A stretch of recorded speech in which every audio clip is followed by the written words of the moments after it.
It all started back at the middle school. Someone was calling out to a girl named Lee Unseo. She stopped. It was another girl yelling at her, telling her to stay away from other people's boyfriends. She just wanted Unseo's attention. But Unseo ignored her. This wasn't the first time something like this happened. She tried to push those thoughts away. Frowning, she walked on. Why would that girl even say that when they'd already broken up a long time ago? Suddenly, a boy's voice asked why she was leaving so late, if something had happened. And there it was, the root of all her problems, Kang Siwa. That thought immediately crossed Unseo's mind. The boy added that he had been waiting for her. Sitting in the car, she thought about how he was the main reason for all this loud, messy drama in her life.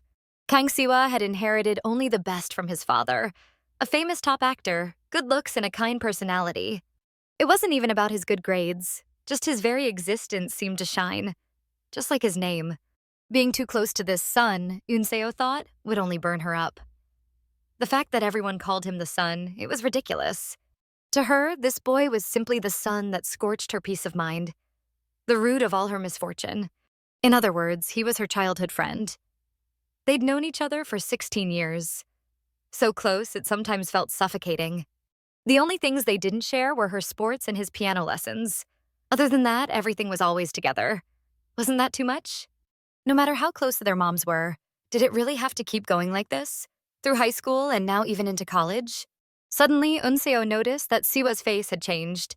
She asked if he'd gotten a weird message. Putting his phone away, he said it was fine. Then he asked if she knew their tutoring session had been rescheduled. She shook her head.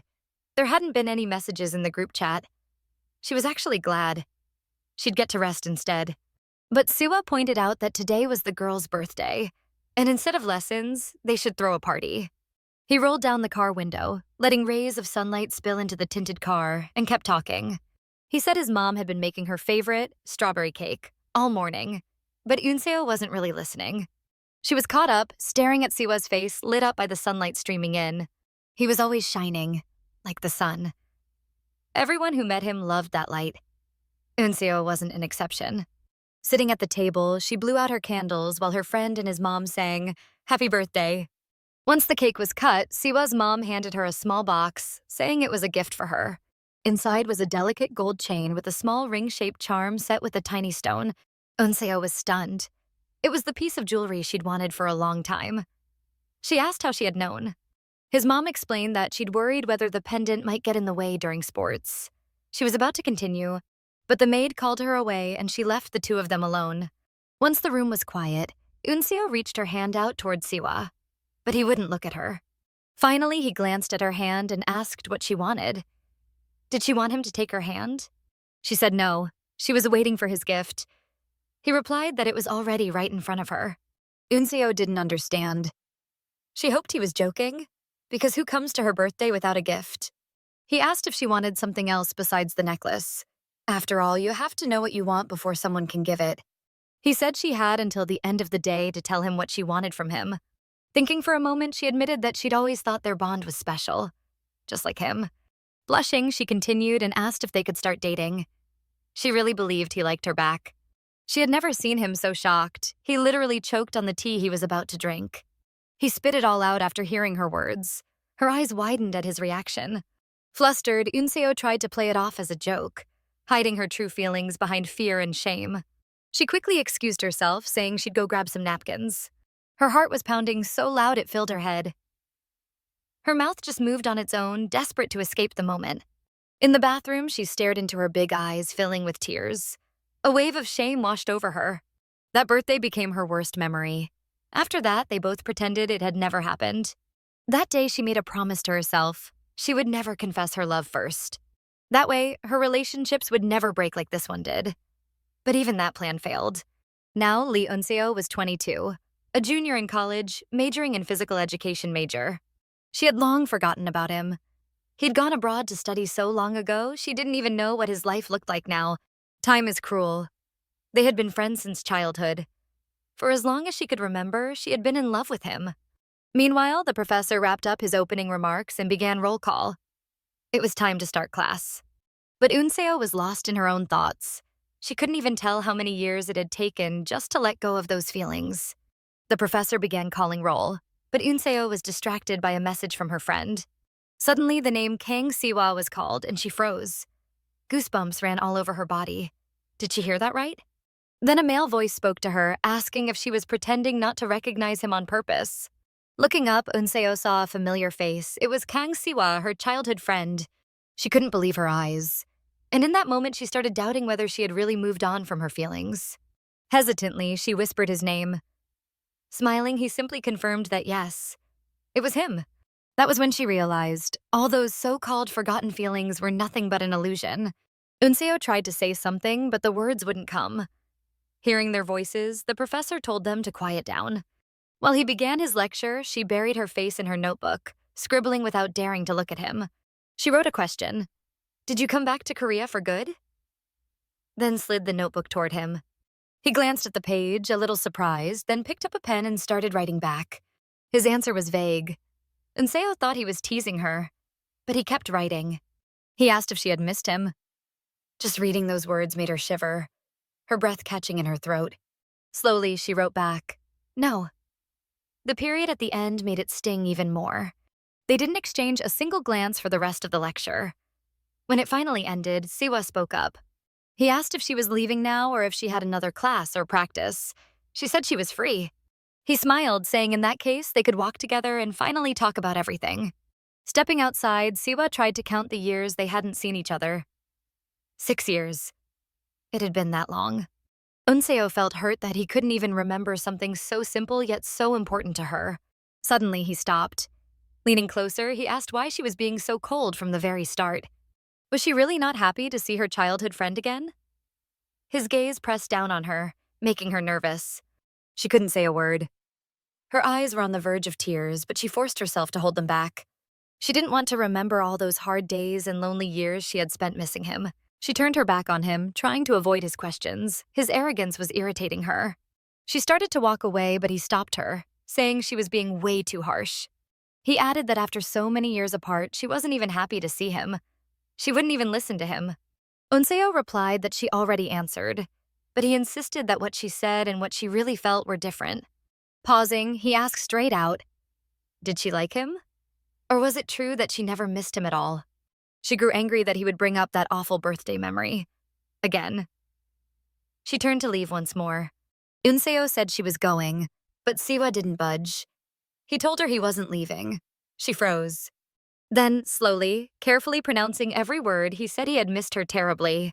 Her heart pounded, her body trembled. She had no idea what those words could mean anymore. Suddenly, footsteps approached, and a blonde girl threw her arms around Siwa from behind. Completely unexpected. Before Unseo could even process it, she saw them kissing. Just like that, she was the third wheel. Holding him tightly, the blonde said she had missed him so much that he couldn't imagine how long she'd been waiting. Noticing Unseo, the girl asked who she was. Siwa answered casually that she was just a friend. Then the blonde leaned close and whispered to him that Unseo wasn't even his type, nor anything like his exes. Finally, she invited him to have dinner with her, if he had no other plans for the evening. Hearing that, Unseo said she was leaving, but Siwa caught her hand, asking her to wait. He wanted to talk. Turning back to the blonde, he said he already had plans tonight, and told her to let her brother know he'd call soon. Walking away with Unseo, she asked what exactly he wanted to talk about alone. He only looked at her in silence. She thought to herself that once again he was just using her to dodge an awkward situation. Like always. He always found an excuse whenever it was convenient. And just as she expected, that's what was happening now. She asked him straight out if he had used her as an excuse again, adding that he hadn't changed at all. Grabbing her shoulders, Siwa pulled her close, preventing her from bumping into a passerby. Then he asked if she'd buy him dinner, because he was hungry. The question left her stunned. He repeated it, saying she should feed her handsome Hubei, her junior. That made her mad. She snapped, asking why he was calling her his sunbae, and told him to feed himself. He asked if she really didn't like it when he called her that. There was disappointment in his voice. After all, this was their first meeting in so many years, and she didn't even want to have dinner with him. Unseo grew anxious. Taking Unseo's hand into his palms, he added that he had no friends. Only her. His one and only. The guy asked her if she really wanted to leave. Unable to hold back, Unseo admitted she was hungry too. Delighted, Kang Siwa said he wanted homemade food. That's why they went to his parents' place. Already standing at the entrance, Unseo tried to convince him to eat at a restaurant instead. She even offered to pay for whatever he chose for lunch. But Siwa said that lately, that's all he'd been eating. He really missed home-cooked meals. He was about to agree to her idea, but Unseo pointed out that the door had already been opened and they had to go in. Entering the girl's apartment, Siwa asked where her mom was. She replied that she was at work. Opening the fridge, Unseo worried whether there was any food prepared, but remembered she was on a diet. It turned out there was no cooked food, only instant noodles, rice, and a few diet yogurts. She was startled by Siwa suddenly appearing behind her. He had to lower his head to meet her eyes. Trying to stay firm, the girl asked what he wanted to eat, since there was no real food at home. She began listing what was in the fridge, but then noticed he was standing way too close. The guy spoke to her and then went quiet for a moment, moving even closer. Her heart was racing. But all Siwa did was take out instant noodles and ask if he could eat them before leaving. A little later, he was sitting at the kitchen table while the girl watched TV. But Unseo's attention was drawn to how he sighed heavily right after swallowing the noodles. She walked up to him, set a glass of water on the table, and said he hadn't changed in that way. Siwa had never eaten anything spicy, but he still believed he could handle those instant noodles. Thanking her, he immediately began gulping water to cool the burning in his mouth. He stared intently at Lee Unseo. Suddenly, he pointed out that she was staring at him too closely. She blushed. But he told her if she wanted to ask something, she could go ahead. He didn't mind. Unseo hesitated, wondering if she might make things worse by asking all the questions she had about him. But hearing this, Siwa reassured her she could ask anything without worrying. She was still unsure. She was shocked that he actually wanted to tell her something. But curiosity won over her nervousness, so she decided to ask about his life. She asked if he had returned to Korea for good and if not, when exactly he was leaving. But that wasn't all. He said it was funny. She looked visibly relieved, and she kept asking questions. Siwa began answering, telling her he had come back to Korea 3 months ago. She was upset that he had been in Korea for over 3 months and hadn't even contacted her. She wanted to ask him about it, but the guy's phone rang. He picked up and started talking. From his conversation, it was clear it was the girl they had run into by the university. Unseo wanted to ask him about that girl, but didn't have the courage. When the guy said the call was over, Unseo asked if it had been his girlfriend. She hadn't expected that from herself. The question just slipped out. By the time she realized, it was too late. Unseo immediately began trying to excuse her question, but Siwa firmly and clearly said no. He explained that she was just younger, not his girlfriend. That answer shocked Unseo. It showed on her face. She quickly tried to figure out how that could be, since they had kissed right in front of her, back at the university. The guy didn't give a clear answer, which only troubled her more. After all, they had broken up. Before, it had seemed like he didn't even like that girl, so Unseo had felt at ease. But now, everything was different.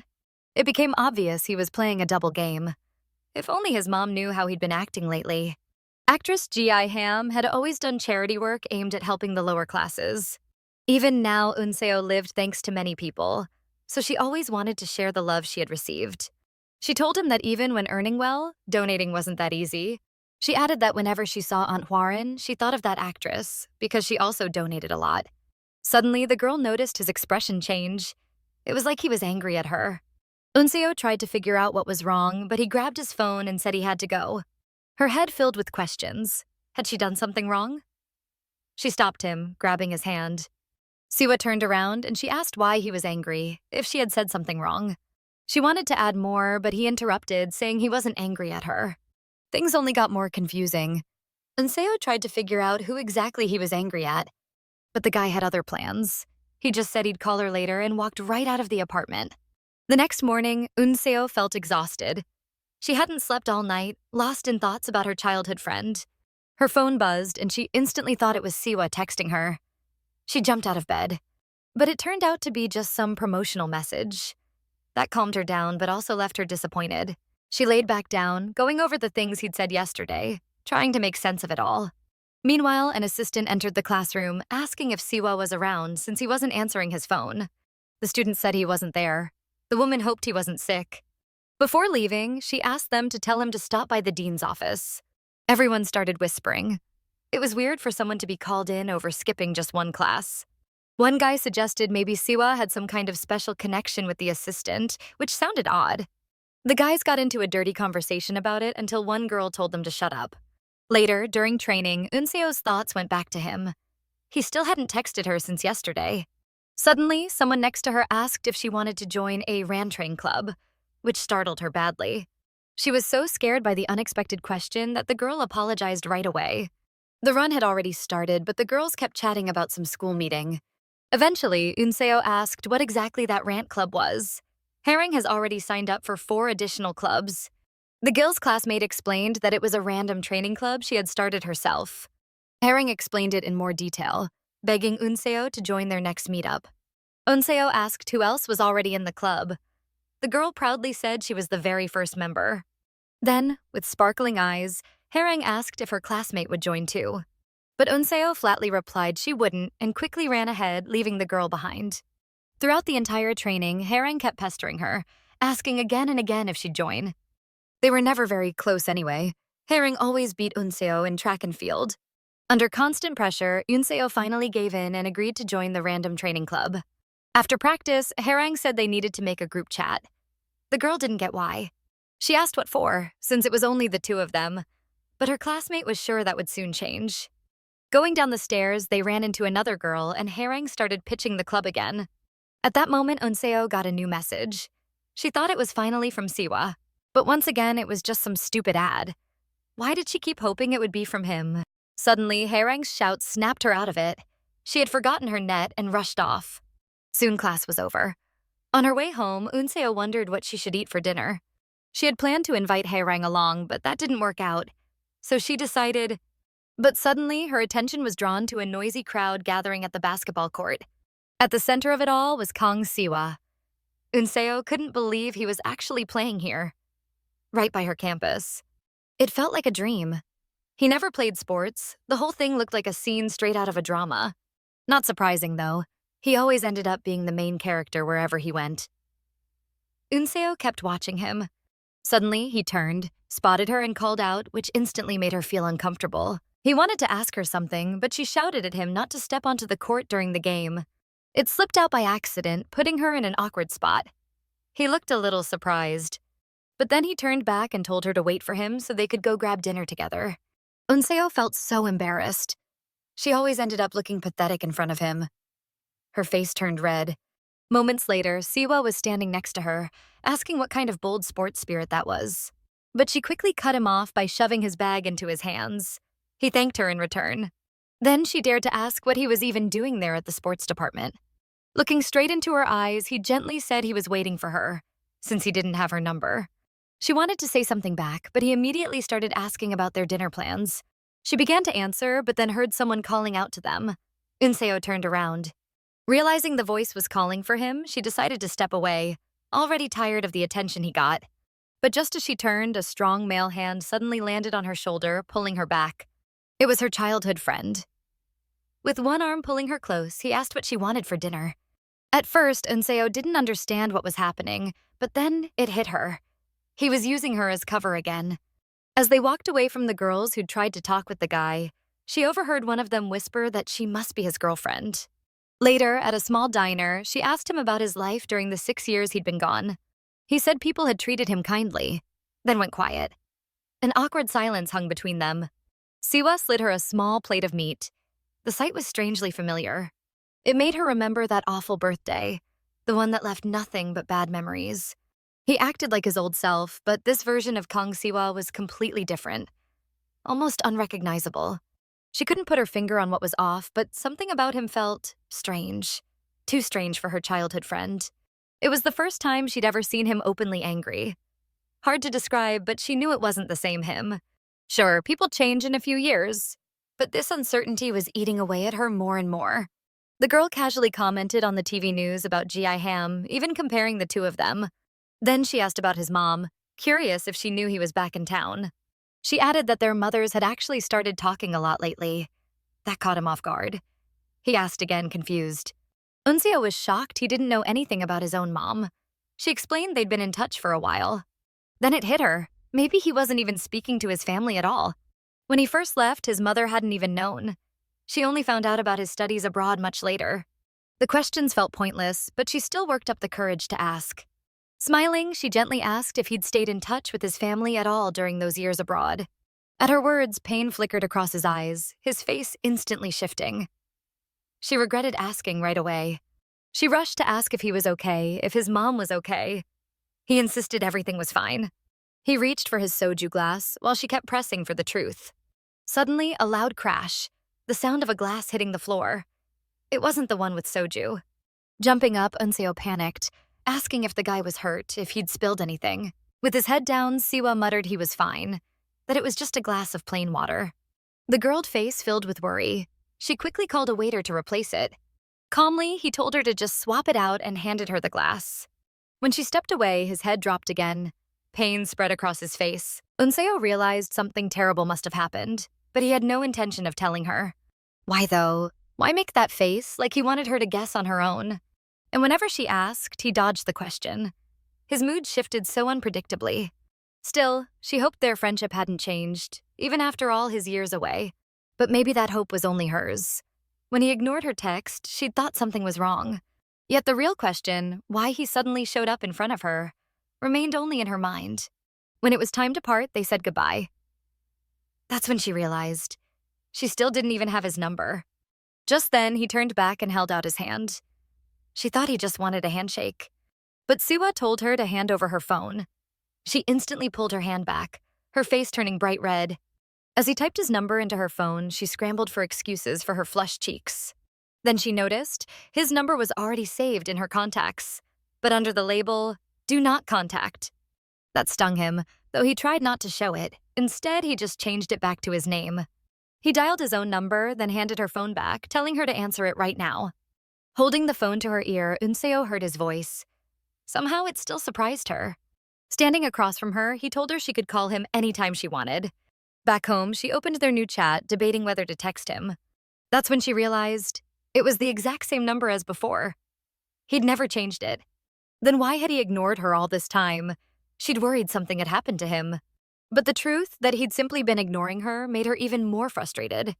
Entering the chat, she saw his latest message. "Good night." Just sent.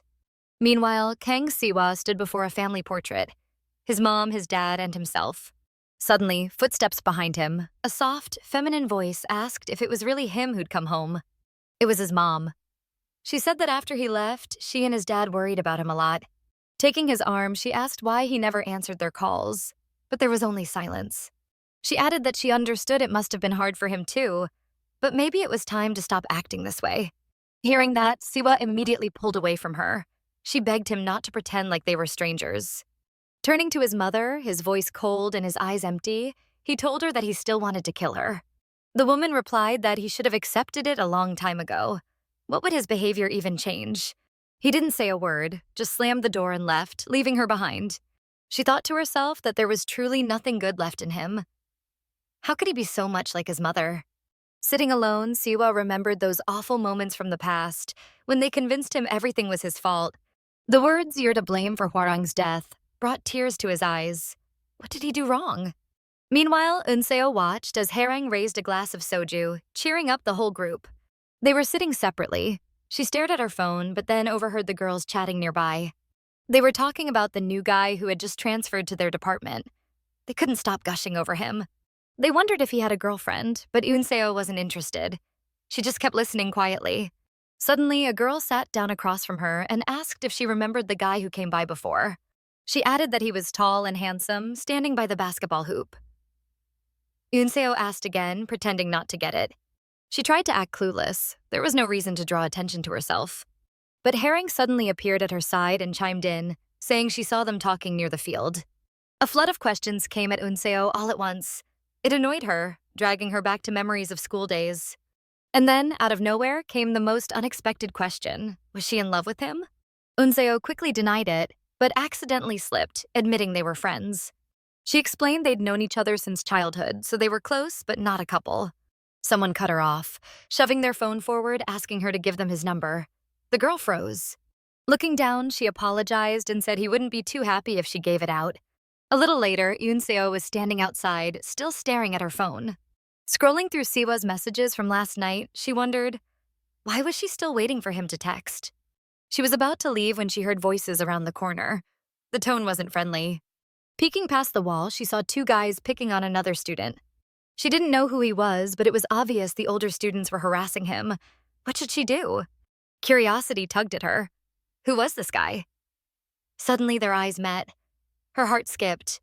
Unseo realized it was about to turn into a fight. She decided to go get help. In such a harsh world, you couldn't even walk peacefully. Everyone just pretended not to see. Just as she was about to step in, a loud thud rang out. The bully had been knocked down. The guy they were bothering stepped out from behind the corner. He looked oddly familiar to Unseo. She wanted to ask him something. But the moment she spoke the first syllable, he disappeared, running right past her. Harang had seen everything. She rushed over, bombarding her friend with questions. She asked if that guy hurt her. Unseo reassured her. She was fine. Nothing happened. Later that night, the girl was climbing up to the 8th floor of her building. She was exhausted. She couldn't understand how Harang always had so much energy. All she wanted was a shower and sleep. But unexpectedly, sitting in her hallway was Siwa. He asked why she came home so late. A while later, Unseo tried calling her mom, but all she got was voicemail. Meanwhile, Siwa walked to one of the doors, about to open it, but she stopped him. Blocking it with her body, the girl told him that was her room. He asked where his room was then. She was shocked. She told him there was no way his room could be in her house. Then, with a smirk, Siwa asked if her mom hadn't told her that he'd be living with them from now on. Eun-seo was completely stunned, but the guy didn't stop. He kept trying to find his room. He opened another door. She rushed to stop him, saying it was her gym. Peeking over his shoulder, she realized all her workout gear was gone. He was already taking off his jacket. That's when she asked if he was really going to live here, with her family. Unseo couldn't wrap her head around why her own mom hadn't told her about something like this. She was her daughter, after all. She used to get embarrassed by situations like this, especially when her mom said that from now on she'd be going to school together with Siwa. What surprised her even more was that it wasn't her mom who told her directly. Her mom texted him instead. Same with that whole take piano lessons from Aunt Wara with Siwa thing. She already started suspecting her mom might be the one pulling the strings, since she was totally capable of doing anything, and this wasn't the first time. That's when Siwa told her he left his home earlier that day. But even after hearing it, she still couldn't believe what was actually happening to her. A few minutes into their talk, he casually asked how long she planned on staying here, because he needed to take a shower. Hearing that, Unseo instantly turned red and denied she'd be here for long.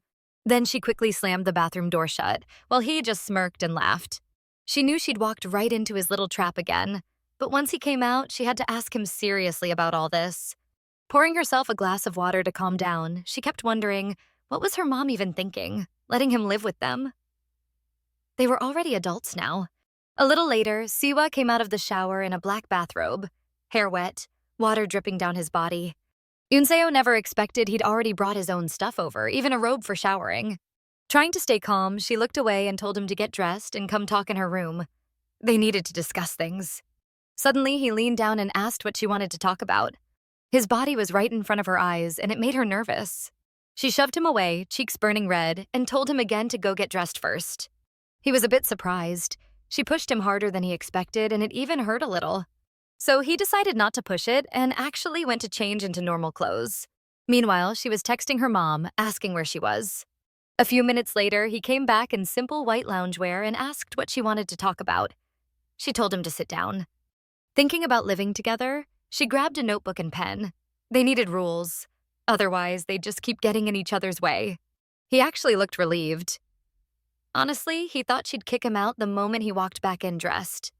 She didn't know what to say. He told her he left home and it felt like there was something heavy behind it. But was he telling the truth? What could have happened in his life that he couldn't even tell her about? He almost looked half asleep, but told her to start writing down her rules. Rule 1, stay clothed, no bathrobes. Rule 2, don't enter each other's rooms without permission. Rule 3, at school, pretend they don't know each other. She added she'd come up with more rules later if needed. At that point, he reached for the pen, saying he had a rule too. He started writing, while Unseo curiously watched. His rule said once a day they had to do something together. It caught her off guard. But he explained, nothing special, just like eating together. He added that eating alone felt too lonely. especially since he didn't really have friends. He couldn't even speak Korean properly. After thinking, she refused. She said he had plenty of other friends to eat with. His face immediately fell. Seeing his expression, she thought maybe she was too harsh and might have hurt him. Then he said if she wouldn't accept his rule, he wouldn't follow hers either. He started pulling his shirt off. She yelled at him, furious, asking if he'd lost his mind and why he was stripping. Covering her face with a sheet of paper so she wouldn't see him, she shouted she'd tell her mom how he was behaving. Siwa stepped closer and told her to just try telling. Did she really think her mother would take her side? Eun-seo still believed, no matter how much her mom loved other people, she was still her daughter, and she'd take her side. A few seconds later, she gave in and screamed, fine, she got it, just put his shirt back on. She'd agree to his rule, as long as there was nothing weird about it. He put his shirt back on and asked what she meant by weird.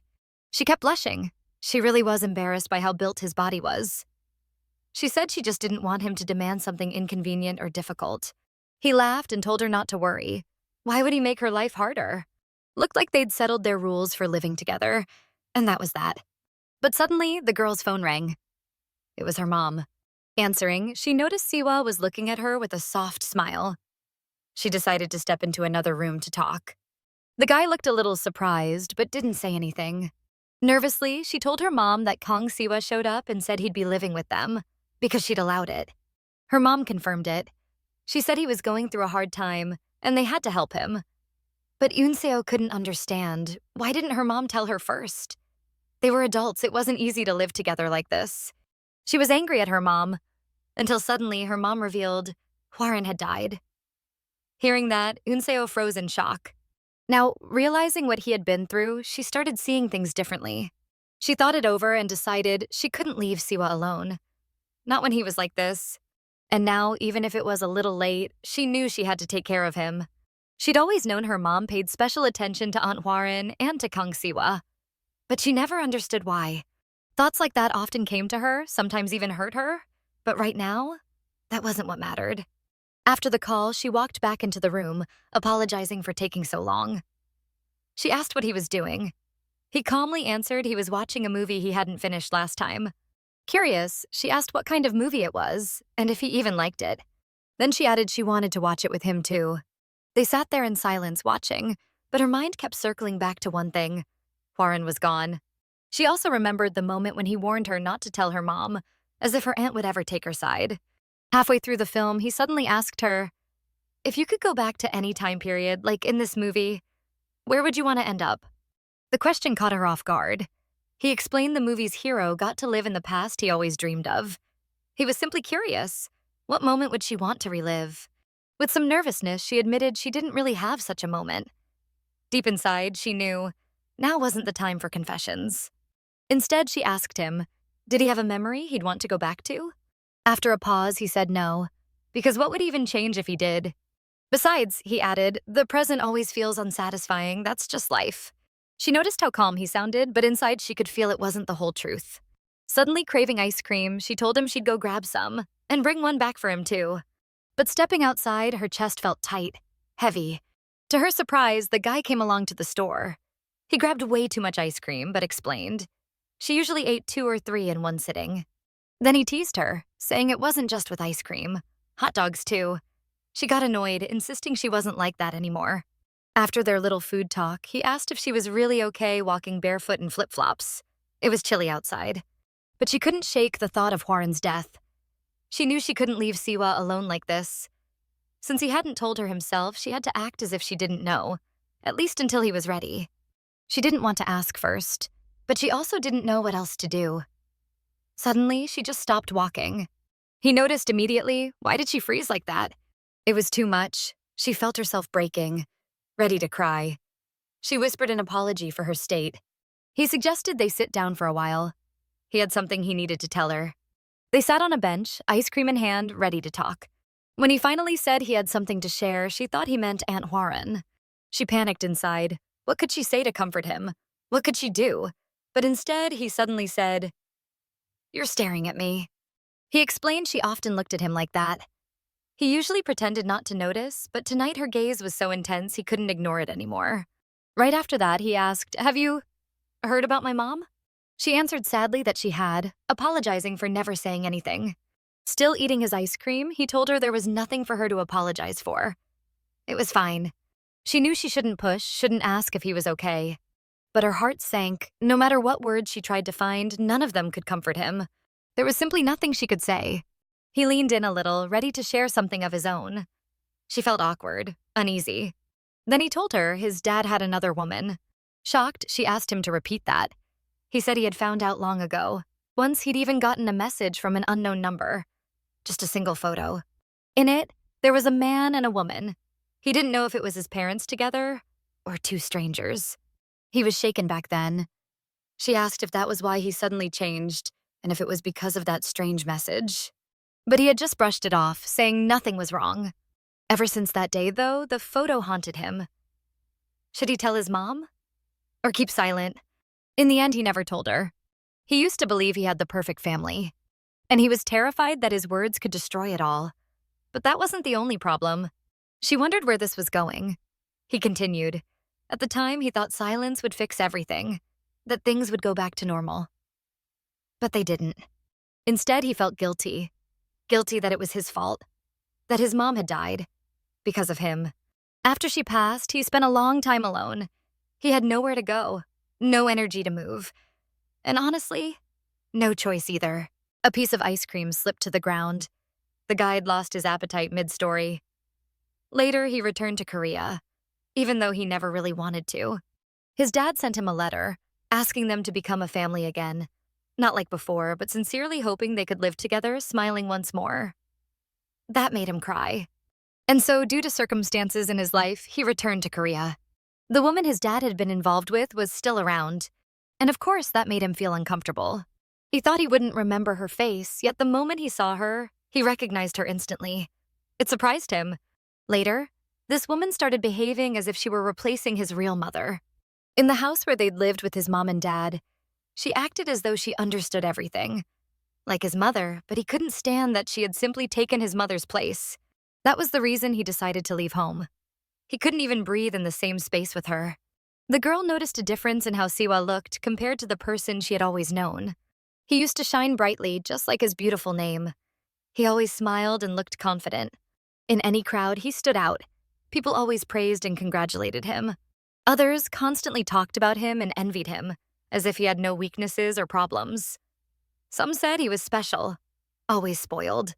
He was the kind of guy with overflowing talent and opportunities, capable of getting anything he wanted. Yet suddenly, everything turned upside down, and he became nothing like his past self. Still, he decided to take a card with money with him. He explained that he had actually wanted to leave everything behind, but it was too hard to just walk away. That woman probably just wanted him to accept the situation, or quietly disappear. But he didn't want to give up so easily, even though in the end he still lived off his father. In thinking this, he also considered himself trash. The girl thought Siwa had his own circumstances and hoped that if she understood what had happened, she could grasp what he was trying to show her. She just wanted him to tell her everything, what was going on with him. More precisely, she thought she could make herself understand him, and through that, solve all their problems. Now, Unseo realized how selfish that thinking was. From his short stories and words, she couldn't see the whole picture. Still, she just wanted to be on his side, so she hugged him. Holding him, she tried to explain it was normal for parents to act like that, and he shouldn't feel like a parasite. She suggested he think of it as revenge, spending the money without guilt. After all, his dad had plenty of it. She continued hugging him, saying it wasn't his fault, he was not to blame. He was surprised she wanted to support him this way. He asked, "Do I really have to spend all the money on this card from my dad?" Unseo suggested he buy anything he wanted, and also requested he throw away that weird robe. It looked terrible. He laughed in surprise. After all, it was a designer robe. She was surprised that the brand even made robes, and laughed, saying it wasn't surprising it looked so luxurious. Suddenly, he touched her hand resting on his shoulder, saying she was talking nonsense, and asked if she was really trying to comfort him. She panicked, blushing, and insisted she was serious, not joking. The guy held her wrist, leaned very close to her face, and asked if she truly meant what she said. She realized the situation was escalating. They were far too close. They looked into each other's eyes, an awkward pause stretching between them. Siwa's lips were so close that she could feel his breath. His eyes were fixed on her. The next moment, he kissed her gently. Unseo couldn't believe she was kissing him, but suddenly he placed a hand on her shoulder. They continued to gaze at each other, both aware of what might happen. He stepped back, saying he had made a mistake and shouldn't have done that. Unseo was stunned, unable to understand what had just happened, and he calmly suggested moving on. And a moment later, he wished her good night. Once in bed, the girl couldn't sleep, thinking about the evening. Kang Siwa too was in shock, unable to comprehend it. He remembered school, a punishment where he had to run in circles. The guy didn't argue, accepting it calmly, as he had never run before and now it was a special treatment. But then he suddenly heard a girl shouting at him. Unseo asked if it hurt him to do the punishment. He was surprised, pointing at himself. "You mean me?" She didn't understand why he stayed silent hearing that. If he had said a word, everyone would have quieted down. Yet he decided to respond that he simply wouldn't pay it any attention. And he added that there was no point in getting angry. But she didn't like that. So the girl got angry, since she was on his side, not anyone else's. And she repeated that very phrase to him again today. The guy laughed at home, thinking she was a little silly. After all, she hadn't changed at all, and he realized that Unseo truly still loved him. All this happened during the final gardening exam, where they only needed to submit a diary and photos, but it seemed she was starting to fall asleep. She tried to resist sleep so as not to nod off during the exam. That semester, they studied first aid and resuscitation through theory and practice. She still couldn't tell if it was reality or some dream. Suddenly, she shouted that he had gone crazy.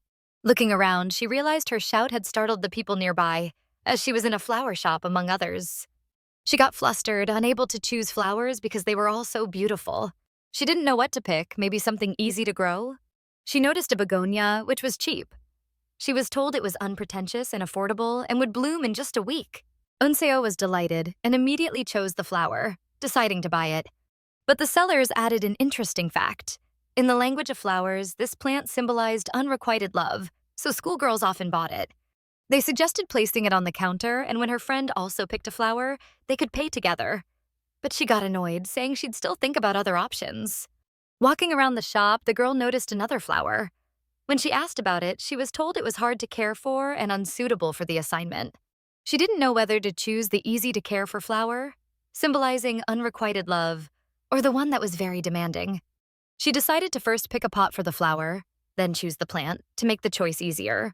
While inspecting the shop, she saw that guy behind the glass. Today, he looked very cute and stylishly dressed.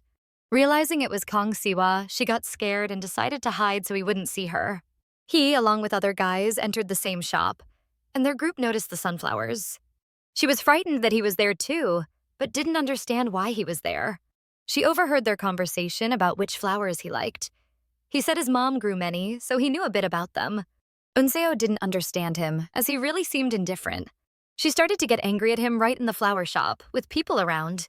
However, realizing her mistake, she quickly calmed down and stopped being angry. Smiling, the girl grabbed a random pot without even looking inside. The seller noted that she seemed to like cute flowers, but she didn't really understand what that meant. She saw it was just a pot with soil and a single pea with a mouth inside. Yet she decided to take it for the assignment. Although the flower was said to symbolize unrequited love, she touched it with her finger. But she didn't see it as unrequited love, she just noticed it, thinking, isn't it strange not to notice after all this?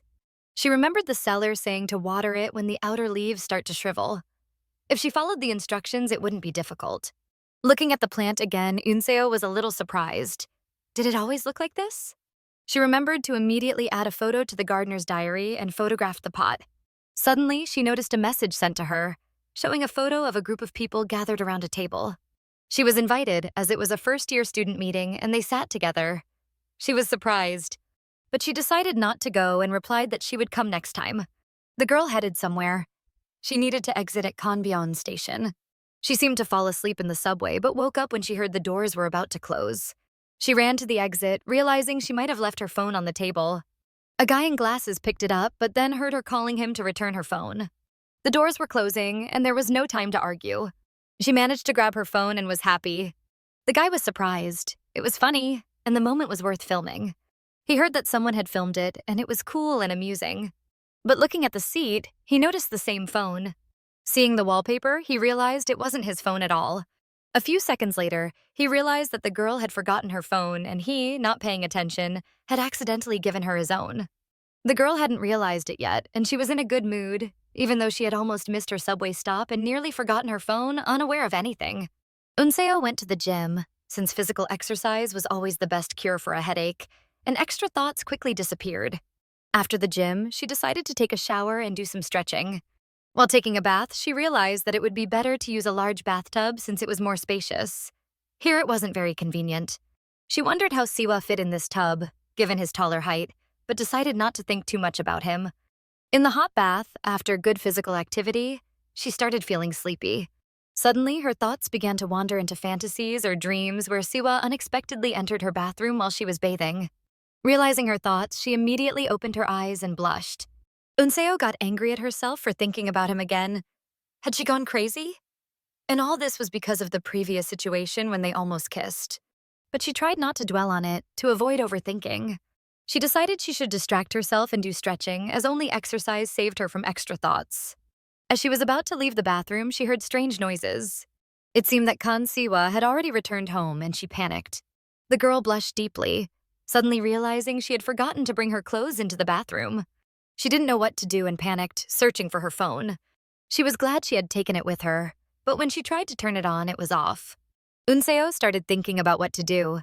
One option was to quickly run back to her room while Siwa was in his. But she realized that if she did that, an unexpected situation could happen. For example, he might hear her and come out of his room asking what she was doing.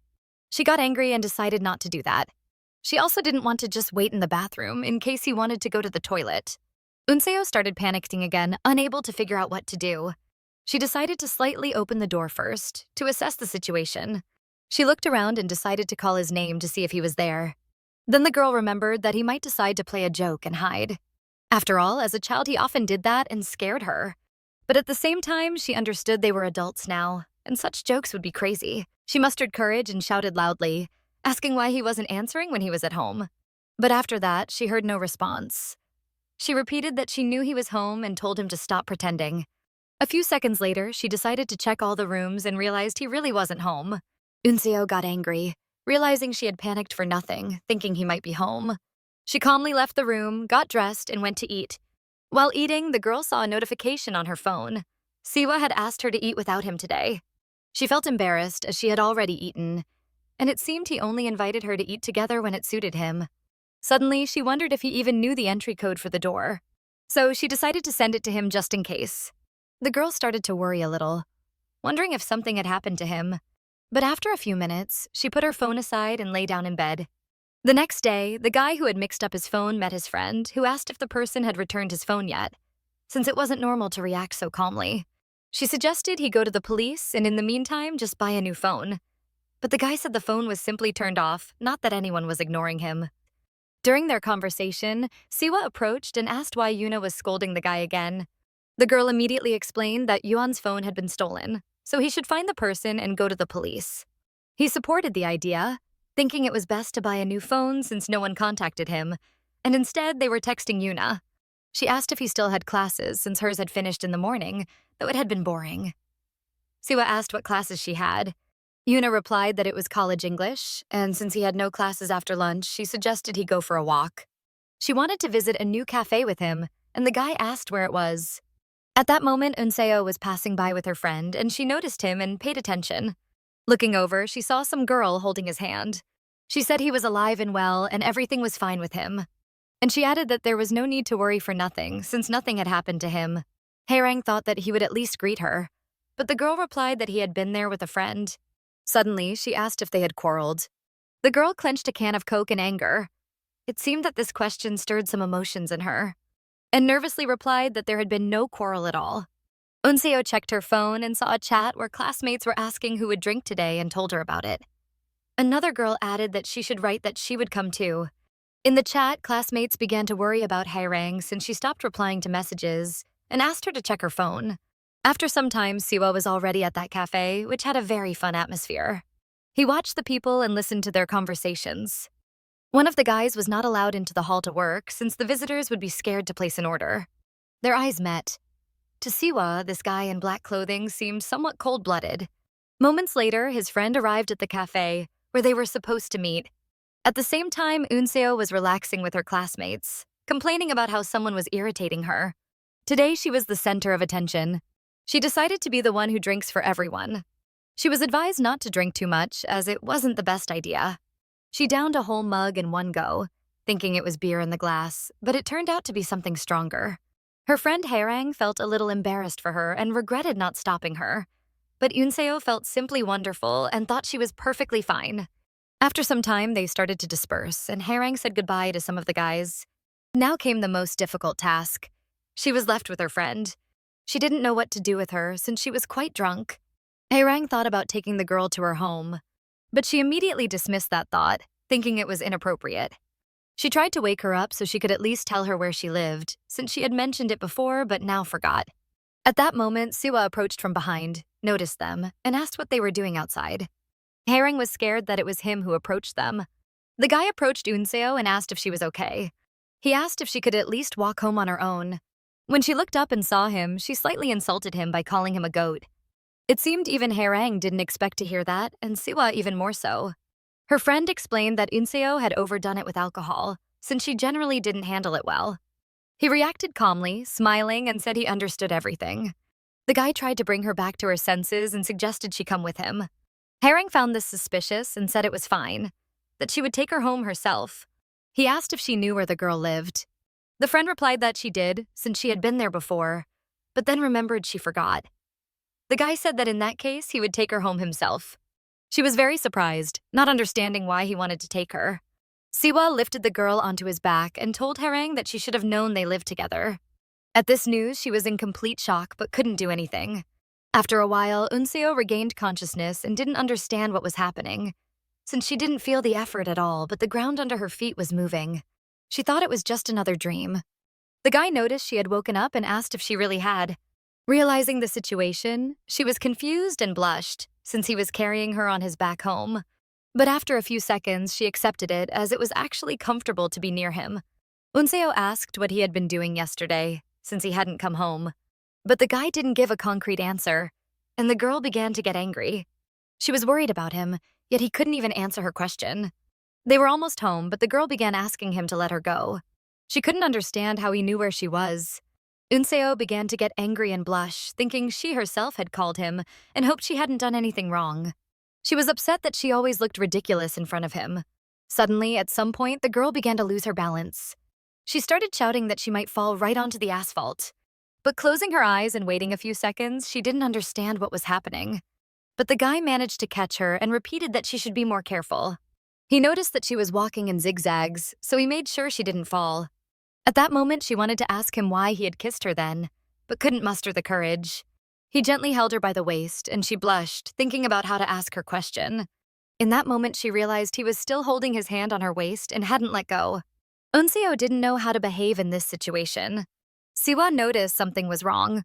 The girl was slightly trembling and quiet, and he thought she felt unwell. He didn't understand why she was so surprised over a simple joke. The guy turned her to face him so he could see her face and asked if she was crying. Looking at him, the girl asked him to let her go. Siwa thought about how she had gotten so scared by his simple joke. At that moment, she felt unwell. A few moments later, she looked at his shirt and noticed the logo of an expensive brand. She got angry and began to cry, though it wasn't clear why. The next day, Unseo went with Haerang to a local coffee shop to enjoy some good coffee. Her friend turned to her and said she had decided to get a chocolate frappuccino. Just then, Siwa came up from behind, greeted her, and asked about Unseo. She greeted him back, but when she looked around, she realized her friend had disappeared, even though she'd just been there a moment ago. The guy assumed she'd gone to the restroom, but the girl panicked and quickly grabbed her phone. She told him that Unseo had just texted her, saying she was on her way over and asked him to go ahead and order his coffee first. She'd order once Unseo showed up. Siwa studied the menu carefully, trying to decide what he wanted this time. Out of the blue, he asked the girl what she was going to drink. She got flustered and said she didn't need anything. But he insisted, so she ended up ordering a chocolate frappuccino. Meanwhile, Unseo was actually hiding under a table, texting her friend Haerang to leave as quickly as possible. The guy ordered his coffee and calmly headed outside.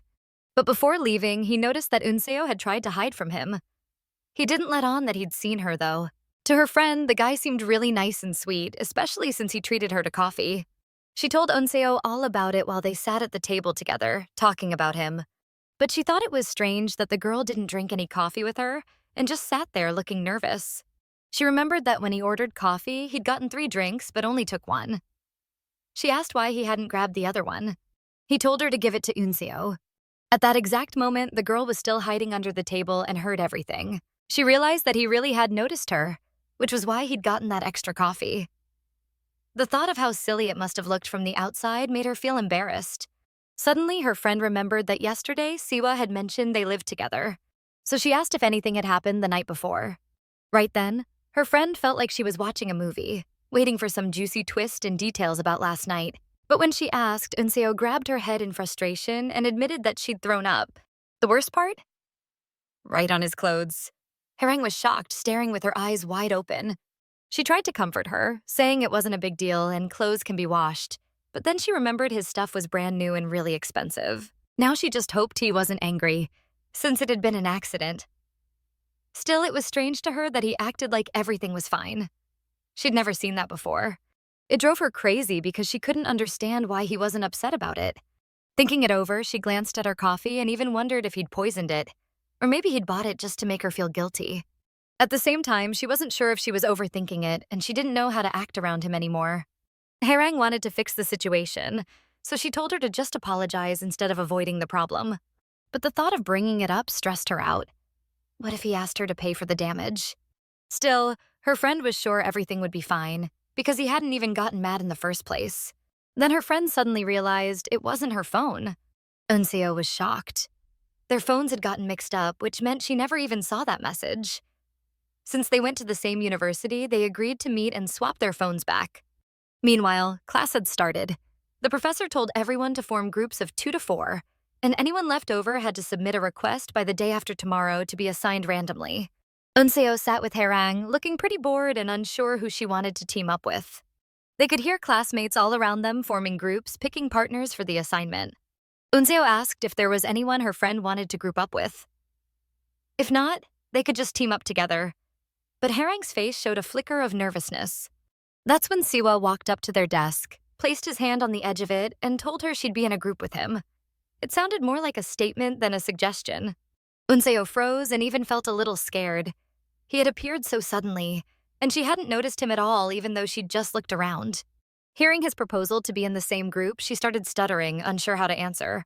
She quickly came up with an excuse, saying she'd already agreed to be in a group with her friend. Harang backed her up, adding that 3 people wouldn't work. When he heard they couldn't be 3, he said they should just find 1 more person. Unseo was shocked. She had hoped he'd just drop it and stop trying.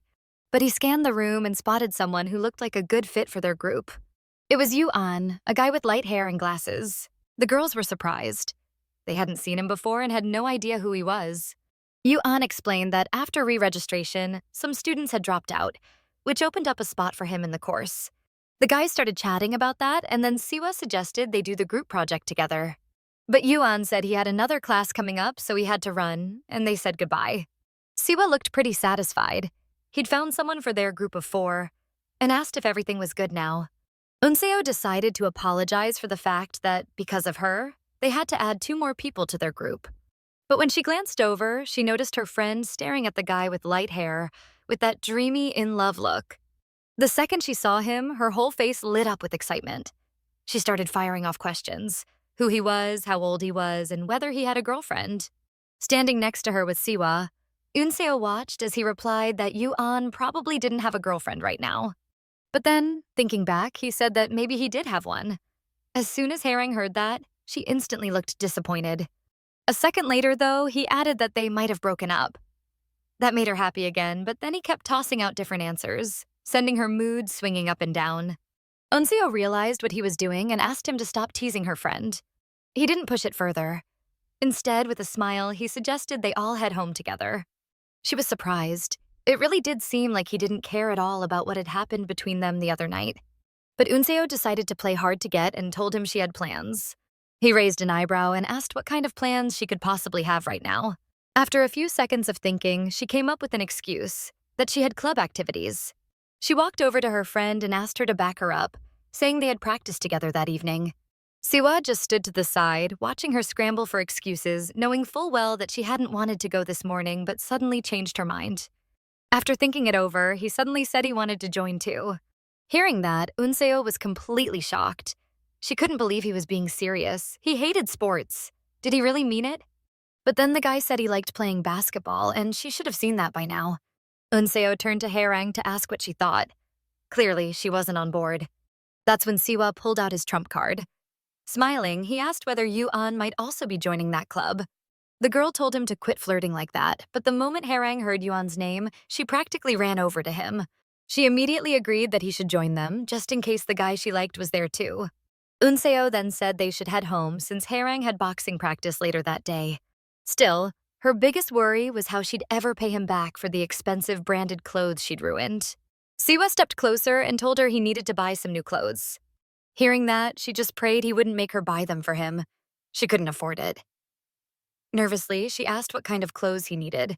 But he answered that he needed proper sportswear for the new club, since all he had right now were casual clothes.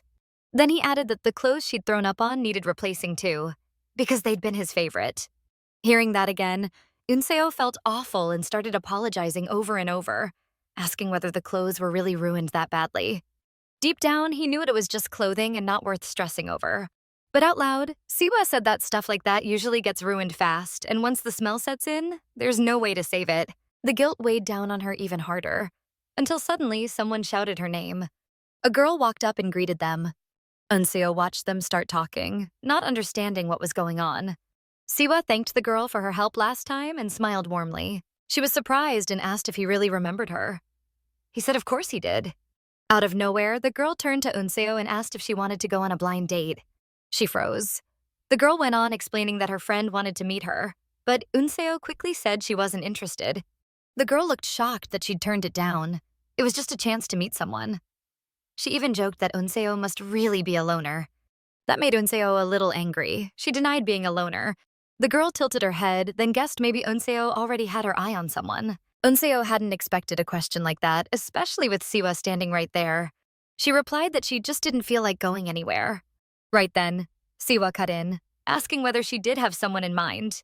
Calmly, she said no, there wasn't anyone. Siwa thought about it for a moment, not convinced she was telling the truth.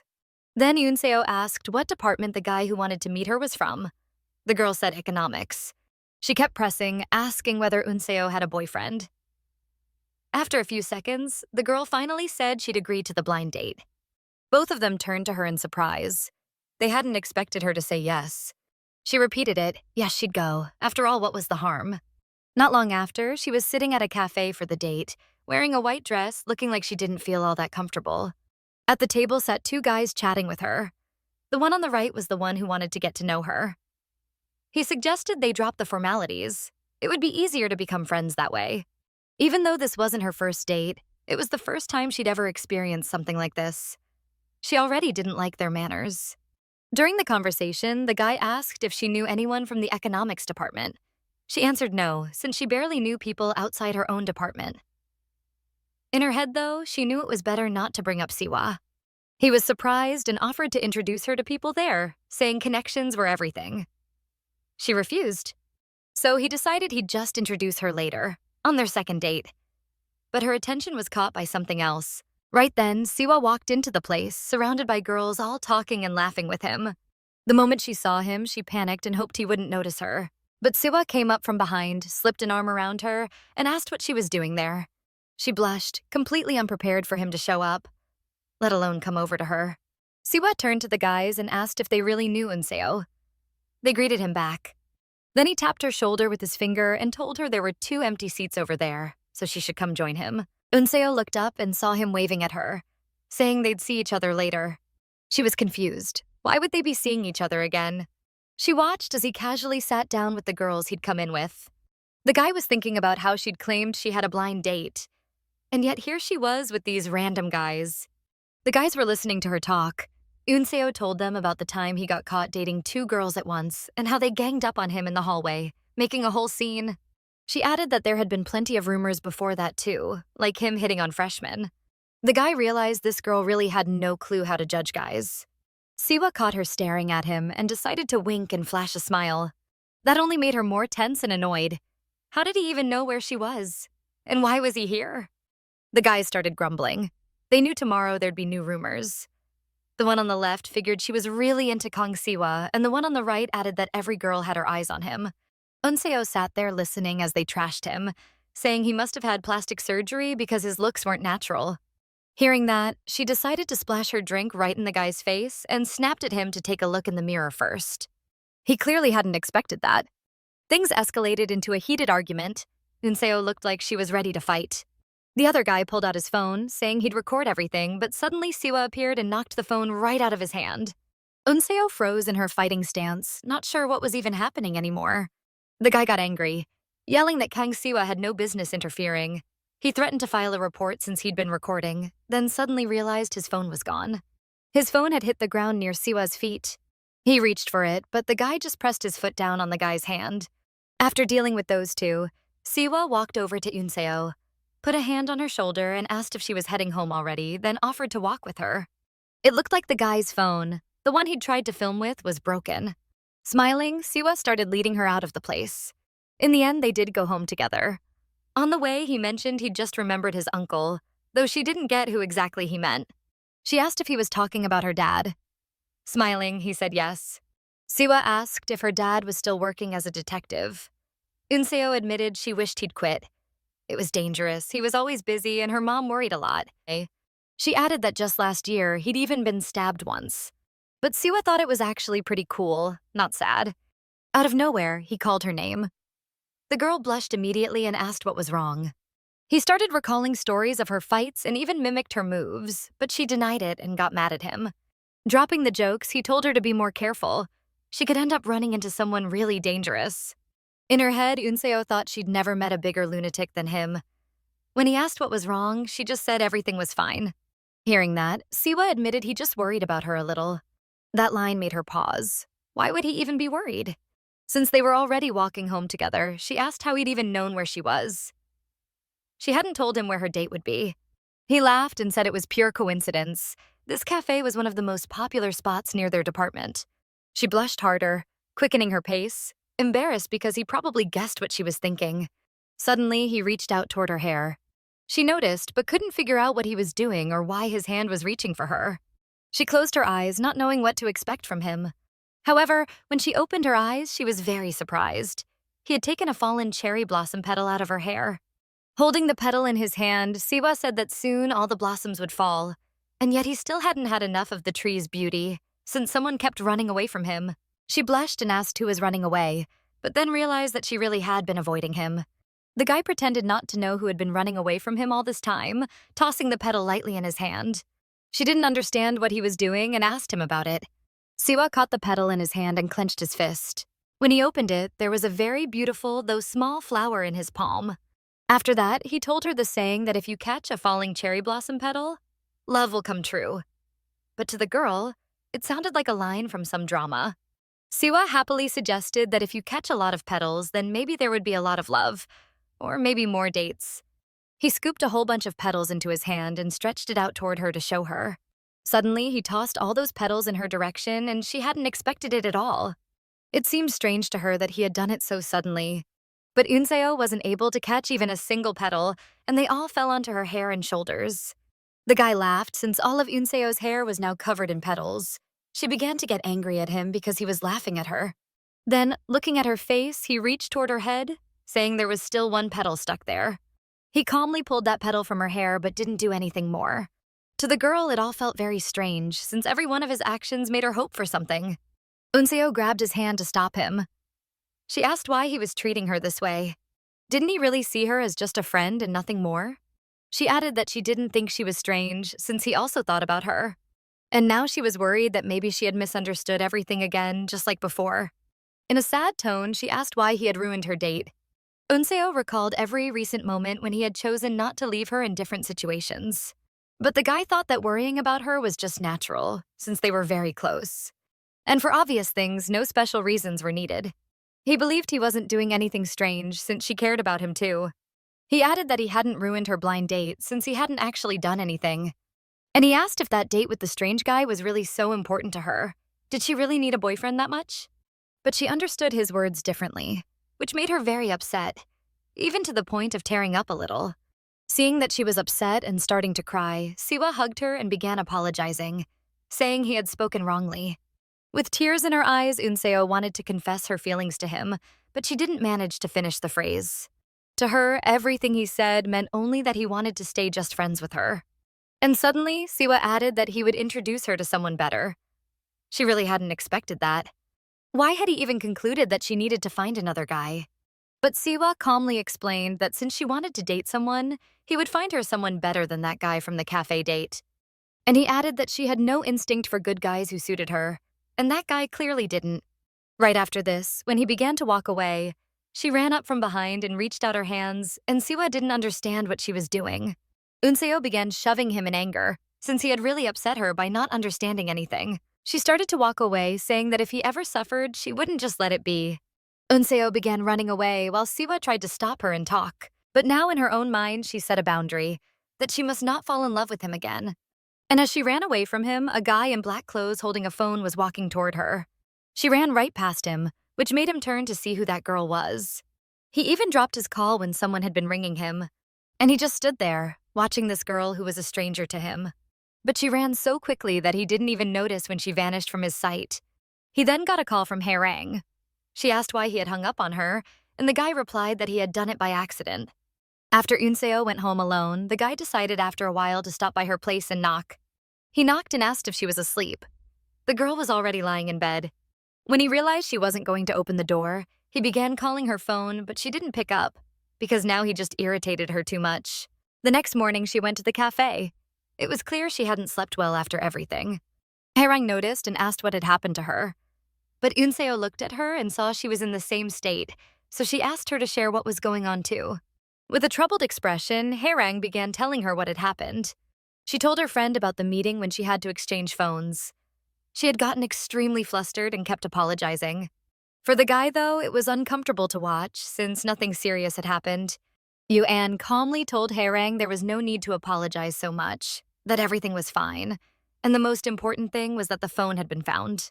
But while talking to him, she was completely smitten and thought of him as a true angel. She kept staring at him even after giving back the phone. Yuan said it was time for him to go, and in his mind he knew that if he kept talking with her, it would only get exhausting. And when he started leaving, she grabbed his hand and offered to at least buy him a coffee, since she felt so awkward about the situation. But the guy replied that there was no need. He hadn't done anything special for her. In that moment, he again noticed how she was just standing there, staring at him with love-struck eyes. Yuan pulled his hand back and, with slight unease, answered that his next class was starting, so he had to go. And all this time, Haerang just kept looking at him like he was a miracle. After telling the story, she added that she had probably made a terrible first impression on him. And so just couldn't understand how this had happened and how she hadn't noticed the phone wasn't hers. But then she realized, with Haerang, this was actually a very possible situation. Unseo comforted her friend and told her not to worry, since everything was fine. And besides, they shared some classes, so she'd have another chance to apologize to him. Hearing that thought, Haerang lit up again and was already looking forward to next Thursday so she could apologize again and make things right. Suddenly, she asked Unseo whether she really liked this guy. Haerang answered that to her. He was like an angel and a princess, because for some reason, she wanted to protect him. Unseo hadn't expected to hear that.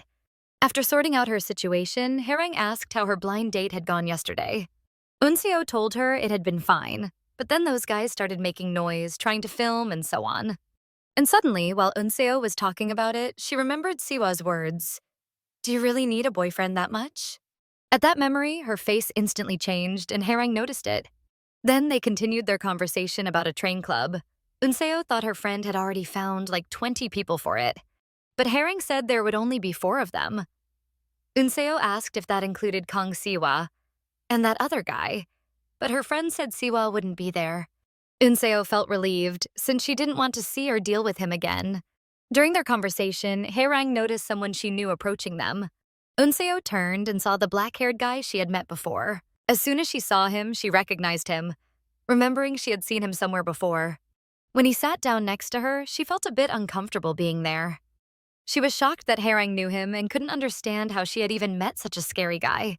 But what bothered her now was that he was suspiciously looking in her direction. Did he remember her? Suddenly, he gently brushed her hair aside to fully see Unseo's face. Their eyes met directly. The guy recognized her and said she was that curious girl from the chicken restaurant alley. She felt very uncomfortable that he had touched her without asking.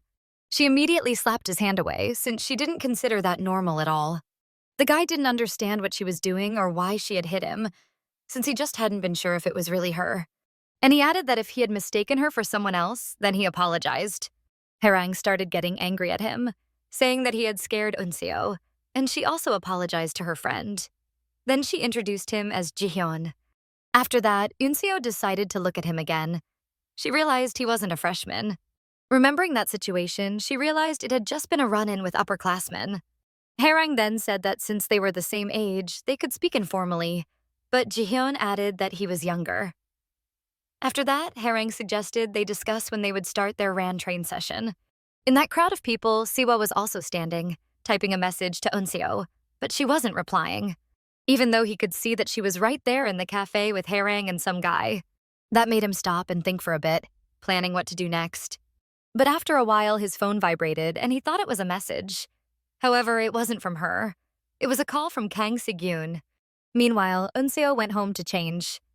She stepped out of her room to check if Siwa had come home yet. Their rooms were very close to each other. She realized he wasn't home, so she quickly headed out for the meeting. Out on the street, Harang was already waiting for her, waving when she saw her. It was their first day going for a run. Her friend was really excited that so many people were exercising, even though it was hot outside. At the moment when they were talking about how cool it was to exercise, Sihwa called her. From her face, it was obvious she wasn't happy about it. Harang noticed that she didn't pick up and asked what had happened.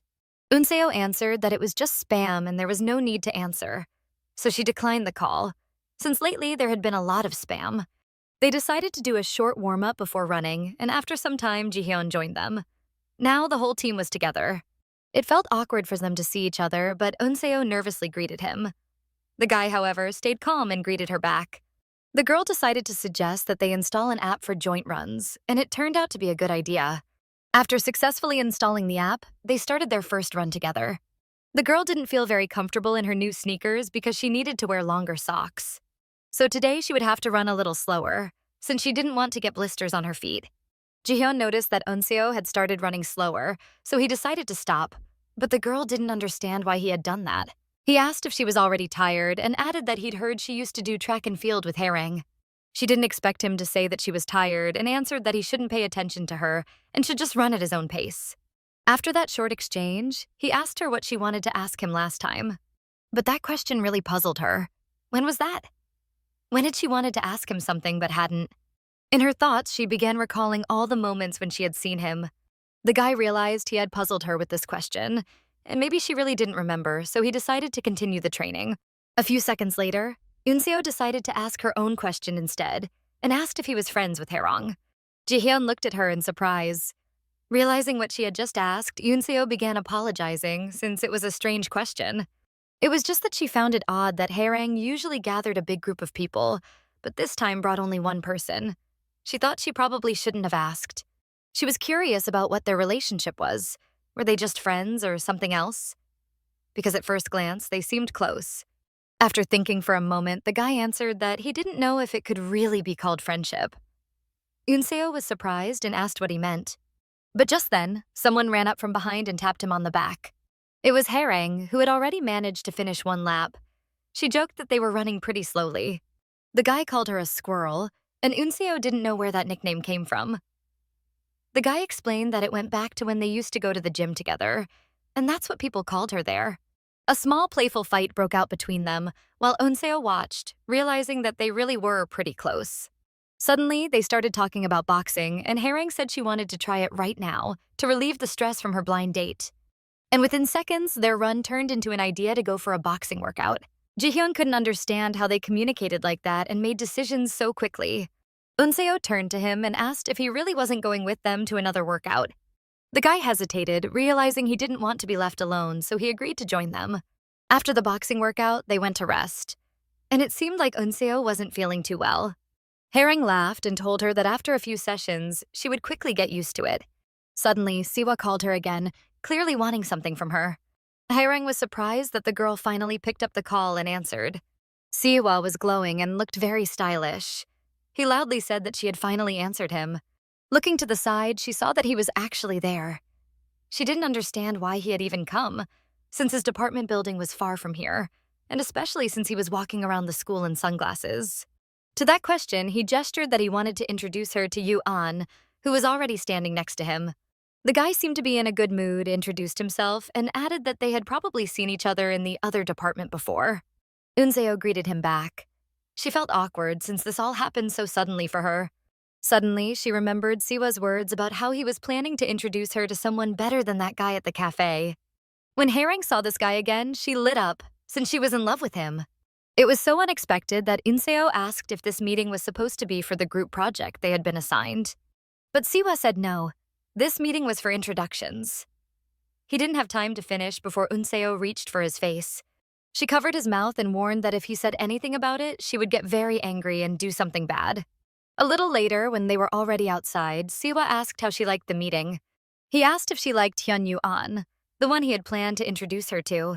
She wanted to say that it wasn't about whether she liked him or not, since he already knew perfectly well that Haerang liked him, but she didn't say it. Instead, she decided it was useless to talk with him, so she just answered yes. After that, she took out her phone and asked Siwa to give her Yuan's number. He pulled out his phone and said he would send her the number in the chat. Suddenly, she heard a voice apologizing for approaching so unexpectedly during their conversation. She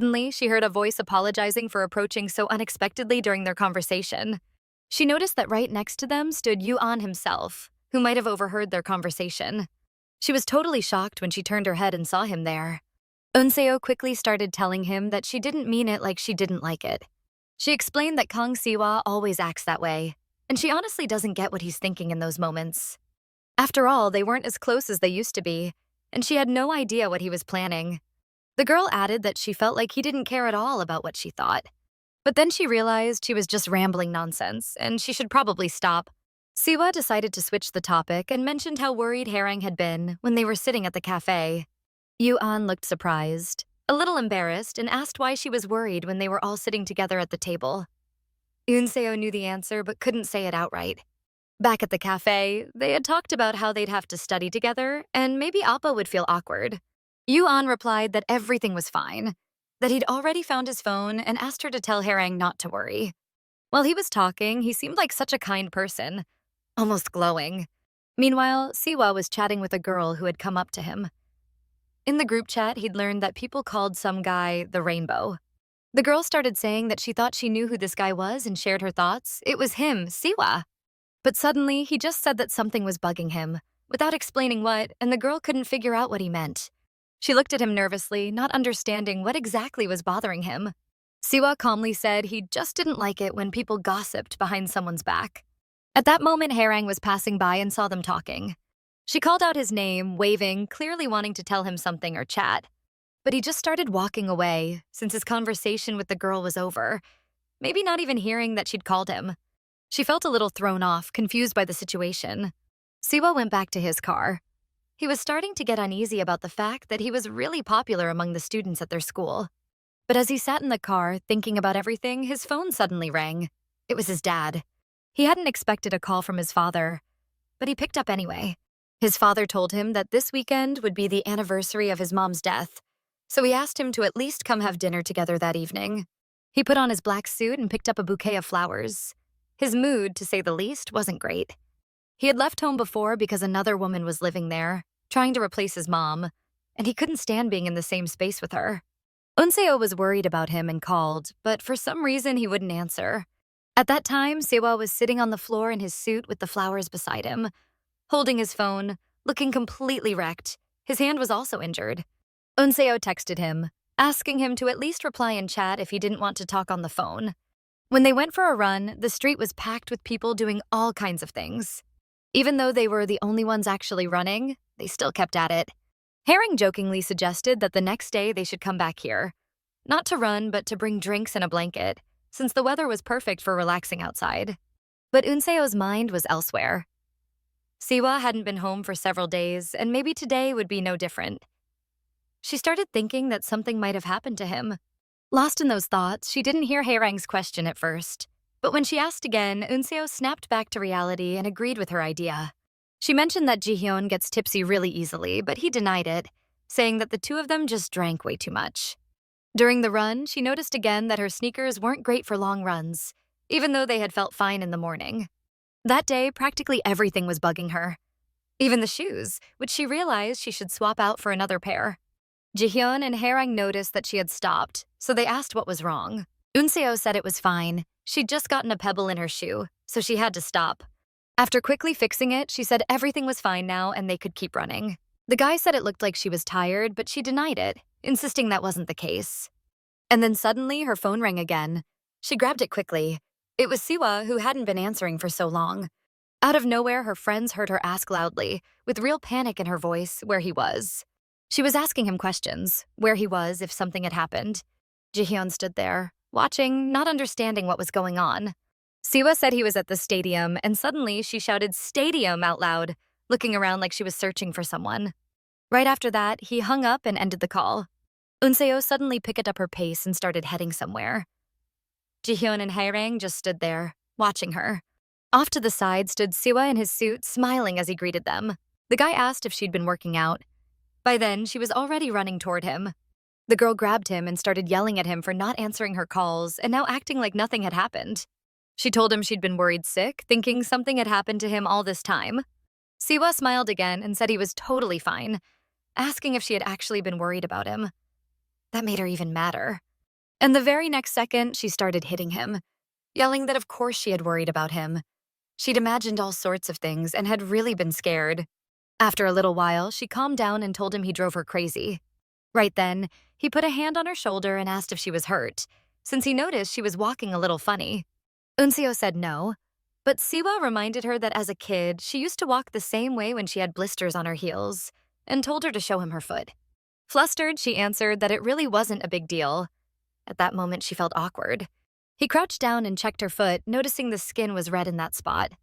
He asked if it hurt every time she walked, but she just stared at him. Frozen, Siwa reached out his arms and offered to carry her if she was tired, or he could give her a piggyback ride. Unseo blushed and got angry, snapping that she wasn't that tired. But in the middle of their argument, she noticed his hands, scratched up and covered in band-aids. The girl grew worried and started asking what had happened to them. But instead of explaining, he brushed it off again, saying it was nothing serious. That only made Unseo angrier, because with him, everything was always no big deal. Holding her close, he suddenly asked if they had started a club. Haerang nervously explained that the guy with them was Jihyun, who would be joining their club and that he was their age. Siwa seemed to remember him and asked if they'd met before, maybe in an economics class? But Jihyun said probably not, since he didn't recall him. With his arm practically around Unseo, Siwa looked surprised at that answer and asked if she could leave early today since she was injured. They said goodbye and left together, his hand still on her shoulder. He suggested going to the hospital, but when Unseo asked if he wanted to go, he gave the usual answer, that he was fine. Haerang stayed with Jihyun. She was relieved they had finally met since she'd been worried about him. Jihyun asked why Unseo had been so worried about Siwa. Haerang explained that they were really close, childhood friends, and she had only been worried because she couldn't reach him. Now Jihyun understood it wasn't about her being tired. Back at home, Siwa crashed right on the couch in the living room, even though he had his own room. It was like he felt completely at home there. Unseo thought about waking him up, but felt awkward doing so. She was about to check the wounds on his hand when he suddenly woke up and asked what she was doing. Of course, she hadn't expected him to wake up so quickly and just blurted out that she'd been looking at his hands. She couldn't understand why he kept quiet about what had happened to him and couldn't tell her the truth. She told him now he wouldn't even be able to play the piano. But deep down, she just wanted to know what really happened. Again, Siwa shrugged it off, saying it wasn't a big deal. Unseo snapped at him. Since he always said nothing was wrong, then why did he keep coming home injured? Siwa couldn't understand why she was suddenly so upset about this. She told him she'd known him long enough to see that he clearly wasn't okay, yet he kept insisting he was fine and even joked about it. Then she added that if he really wasn't okay, he should just say it outright. But in that moment, she realized maybe she was being too harsh with him and wondered why she always blew up around him like this. Siwa didn't argue back. He just asked if she wanted to sleep. Suddenly, he grabbed her hand and decided to make her a suggestion. Smiling, still holding her hand, he told her once again that he really was fine, and then asked if she wanted to go to the beach with him. Unseo couldn't believe what she just heard and stared at him, wide-eyed. She was shocked he even had a car, and that he'd never mentioned it. He laughed and asked if that was really something he had to tell her. Together, they left the car and headed for the beach at night. Siwa was planning to tell her that he no longer played piano, but he didn't know how to put it. Unseo listened carefully, watching him, remembering how much he used to love playing. He admitted he thought about it all the time and that his mom had loved listening to him play. That was why he stopped, so he wouldn't sink back into sadness. Showing her his hand, he said the wound wasn't serious, it didn't even hurt, so that wasn't the reason. The girl held his hand and looked at the wound closely, curious about how it happened. Unseo asked if he had done it himself, and when he admitted yes, she was about to ask why. But he didn't really want to answer, so he brushed it off again, saying it was just a small thing. But Unseo looked really sad, and she truly wanted to know the truth. Finally, he decided to tell her about it. He said he had gone home briefly on the anniversary of his mom's death.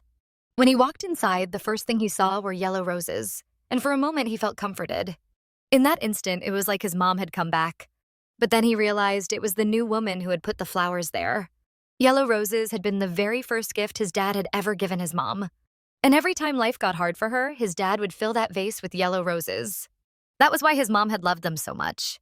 But now, seeing that same vase filled by the woman he couldn't stand, he had no choice but to smash it. Afterward, he just sat there, grieving, feeling like his mom was all alone without a single flower. And that was the whole story of how he hurt his hand. It weighed heavy on Unseo. She didn't want him to suffer even more. Trying to lighten this mood, Siwa ran into the sea, splashing her with water. After all, they'd come to the beach, and yet their conversation had turned so dark. He called her over, wanting to have fun with her since the water was warm. But Unseo just felt embarrassed and couldn't bring herself to relax. She was starting to realize that all this time he'd been smiling and acting like everything was fine. And whenever she spent time with him or ran into him, she always thought he was okay. But now she knew. Things had never been as fine as he kept saying. He had been pretending all along. As she was thinking about all this, he grabbed her wrist. Holding her hand, he once again repeated that he was perfectly fine now. She just stared at him, not knowing what words could possibly comfort him. Not even sure how to respond to him saying yet again that he was okay. All Unseo wanted was for him to truly be happy again, to smile genuinely like he used to, and to see her as a friend he could always count on. The next morning, when Unseo woke up, she heard Siwa's voice asking if she was awake. Opening her eyes, she found herself staring at his bare torso and his smile. She definitely hadn't expected that first thing in the morning and couldn't make sense of what was happening. Siwa suggested she go take a shower first, since she was already awake, while she just sat there in shock. She tried to piece her thoughts together, trying to remember what happened yesterday, how she had ended up in bed next to him. He started heading to the shower himself since she didn't respond, but suddenly she asked him to stop. Looking closer, she noticed all the fresh scratches across his body. She couldn't believe something might have happened between them that night. She tried to recall what did happen yesterday. They'd gone to grab something to eat. She'd wanted a drink and offered him one, but since he was driving, he refused. So she decided to drink for him. He tried to stop her, knowing she was already tipsy. But she wasn't having it, insisting she could handle it this time. Realizing the situation, she figured she must have said a lot of dumb things. She also couldn't understand why her whole body ached, like she'd gone through intense physical training. But when she looked down, she realized she wasn't wearing a bra. Her face turned crimson. She couldn't even remember taking it off. Closing her eyes, she just hoped this was all a dream she'd wake up from. Just then, Siwa came closer, noticing something was wrong, and asked if she was feeling okay. But looking at him, she couldn't say anything. Her mind kept circling the same thought. Had something really happened between them? Nervous and trembling, Unseo finally asked him outright if anything had happened. The moment she asked, his expression changed instantly, and he froze for a few seconds. She didn't understand why he stayed silent and pressed him with more questions. Then Siwa leaned in close with a sly grin and asked if she really didn't remember, or if she was just pretending. That made her start to believe something really had happened. He added that if she was pretending, he was actually a little hurt by that. His words left Unseo completely flustered and stunned. Siwa went on to say that last night she had clung to him first and refused to go home. Hearing that, she quickly covered his mouth, pretending she remembered, when really, she was just embarrassed. And by the time she'd almost convinced herself to believe it too, he asked if she was going to take responsibility for it. However, Unseo was confused because she didn't know what kind of responsibility she was supposed to take. The next day, during a jog, Harang noticed that her friend looked very tired and in a strange state. She didn't know what to do now, since she was finally planning to just be friends. But then this unplanned situation happened. Siwa tried to text her so she would reply, but she ignored him all day. And the next time he met her, she literally tried to hide from him, avoiding his eyes whenever possible. But when she realized he noticed her, she just turned around, waved her hand, said hi, and ran off. After that, she immediately tried to run into her room to lock herself inside. However, he managed to block the door with his hand and didn't let her in. Now Unseo realized she couldn't run away from him to avoid conversations, since she had been trying to hide from him the whole day. Calling her by name, he asked why she had been avoiding him all day. The girl didn't even know what to answer to that question. He leaned in very close to her again and said he noticed that every time she's mad, she keeps avoiding him. Sihua added that, while she was slipping away, he didn't even notice at first, and that upset her a lot. However, she didn't remember ever saying such a thing before, but she began recalling last night. When she was very drunk, she told him that his antics really annoyed her, because she worried every time he disappeared somewhere. That night, Siwa was surprised and apologized to her with a smile. When the guy realized she remembered this, he started laughing again, which only irritated her. Once again, he leaned closer to her face and asked if she really thought they had slept together. From such an awkward question, the girl's face turned red again and her expression looked flustered. She didn't even know what to answer to his question, because she simply didn't remember what had really happened that night since she drank way too much. When Siwa realized that she truly didn't know whether they slept together or not, his expression changed. Because could it be that she really thought of him as a bad person? After that, he said that he wasn't just disappointed, but also angry at her, because he never expected her to think of him that way. She tried to stop him to explain everything, but the guy asked her to leave him alone. But she couldn't understand one thing he had said, so she stopped him and grabbed his sleeve. She showed him the scratches on his arms and asked if it wasn't her who did that to him that day. The guy calmly answered that she had been mad at him and even pulled his hair. The girl was shocked when she heard that.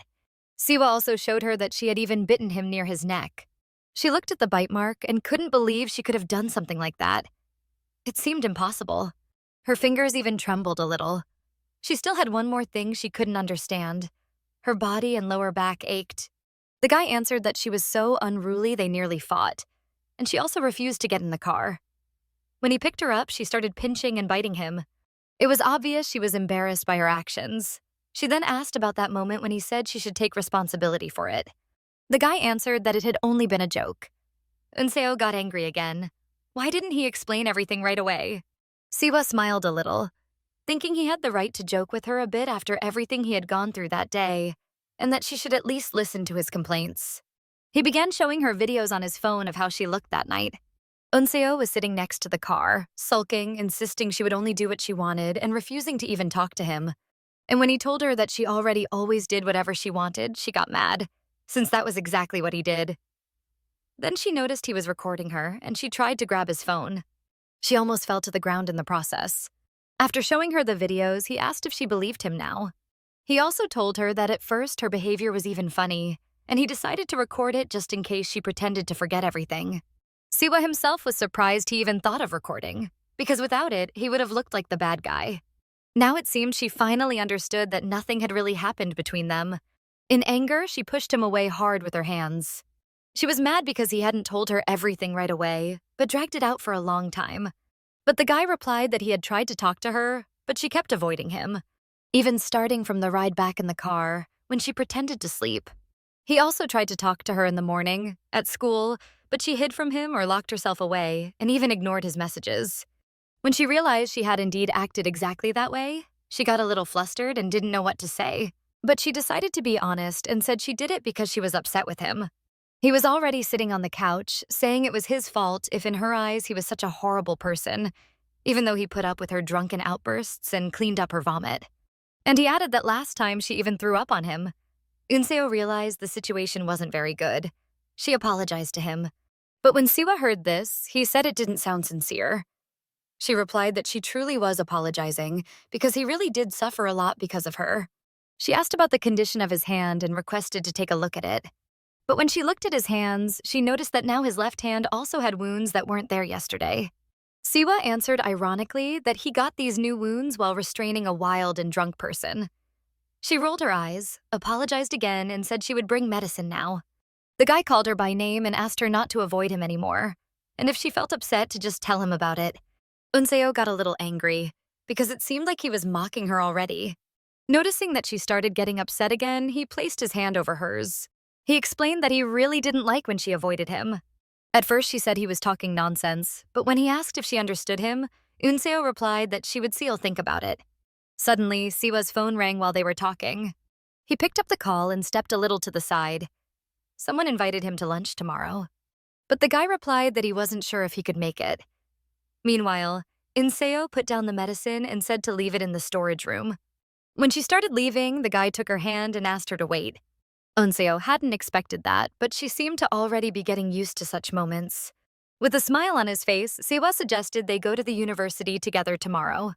The girl found this a bit strange since he suggested it so suddenly. But Unseo remembered she had morning classes, and it seemed he didn't even know about that. Yet, after a minute, she agreed to go with him. The guy just watched her leave without saying anything. He then got a call from an unknown person who invited him to eat together. However, during the call, he looked in Onseo's direction and replied that he would be busy all day tomorrow. That night, the girl was sleeping soundly in her room. Siwa quietly came in and asked why she loved him. He added, "Was it because of his looks and toned body?" Unseo, still asleep, answered yes.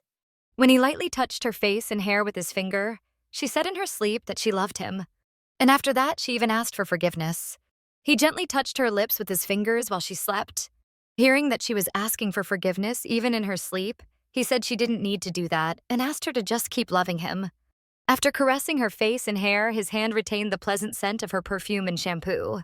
The next day, he was already at the university campus. A blonde-haired girl came up behind him and called his name. "Oppa Siwa." She asked what he was doing there. Didn't he have classes? The guy replied that he didn't. The girl was a little surprised, since yesterday he told her he'd be busy. And now that he was free, she suggested they have lunch together, since she had no more classes. But suddenly her expression turned puzzled. Instead of answering her invitation, he just picked up his phone. The girl was surprised and asked again if he even heard her. But Siwa began to get up from the table and replied that he was busy now. The girl didn't understand him, since a minute ago he said he wasn't busy. At that moment, he texted Unseo with a suggestion to have lunch together. And to the blonde girl, he said something had suddenly come up, so he couldn't go with her. Unseo was receiving messages from him inviting her to lunch, reminding her that she promised not to avoid him anymore. But she didn't say how she would answer. Well, Harang also invited her to lunch. They went outside, and her friend asked how her leg was. Unseo said it was nothing serious, but she wore slippers to walk more comfortably. Harang and Unseo were heading to the cafeteria, discussing today's menu. But among the crowd, she noticed someone. It was Siwa, standing and looking at his phone. Suddenly, he lifted his head and began looking directly at her. The girl was, to put it mildly, shocked, because she didn't understand what he was doing there. He walked up to her, gently took her hand, and asked why she left in the morning without him. After all, they agreed to go to university together. With a charming expression, he asked if she had done it on purpose, even though she had promised not to avoid him anymore. But the girl hadn't expected such behavior from him at all. After all, everyone around them saw this and whispered, saying they claimed to be just friends, yet now they were holding hands. The guy started leading the girl away to the side since people were actively talking about it, and even the chat was full of messages suggesting they were dating. They managed to run away quickly and stopped to rest. Unseo got mad at him and began asking why he suddenly showed up and said such things when there were so many people around, everyone would misunderstand them. But Siwa started playing the pity card, telling her how he had knocked on her door that morning and she wasn't there, even though he had waited to go to the university together. Hearing this, she apologized, though in her mind she wondered why she even had to apologize for that. She explained that she had overheard him making plans with someone over the phone and thought he only said it to her casually. But the guy was surprised, insisting he had always been sincere with her and hadn't said it just casually. He leaned his head against her, almost playfully, but it was heavy for her.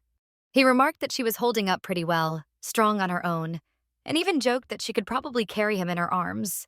But Unseo replied that she had no desire to do that.